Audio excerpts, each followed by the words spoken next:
Hi guys! Ituturo ko sa inyo ngayon ang paggawa ng chibi character using your own photo.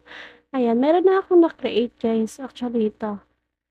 Picture ko. Then, create ako ng 12 characters ng chibi using my own photo.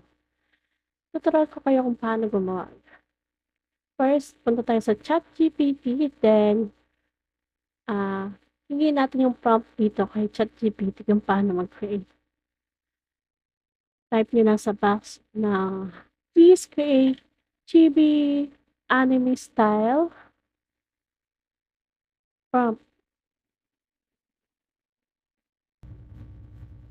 And then, wait lang natin na mag-generate yung ChatGPT ng prompt na gagamitin natin. Ayan, meron siyang binigay na mga choices. Mamimili lang po kayo dyan kung saan or alin ang gusto nyong gagamitin sa pag-create ng chibi characters.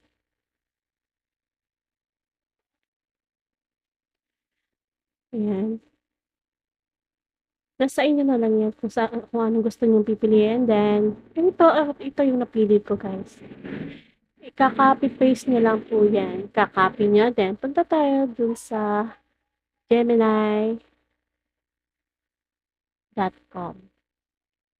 Then, ipipaste lang natin dyan yung prompt na ginamit natin or create natin kay ChatGPT. Then, upload natin yung picture na gusto mong gawin or gawa ng chibi characters.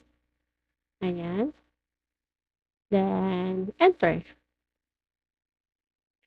Then, wait lang natin na mag-generate ng photo si Gemini. Gemini kasi ginamit ko kasi mabilis mag-generate dito kaysa dun sa ChatGPT ng photo. Ang ginamit kong picture dito ay yung sa anak ko, guys. Yung sobrang bait na anak ko. Sobrang kulit. Ayan. Tingnan niyo ang cute. Kuhang-kuha niya yung earrings set at saka yung damit. Pati yung bangs, kuhang-kuha niya, guys. Ang cute. Fake. Diba? Yun lang, guys. Thank you for watching, guys. Bye.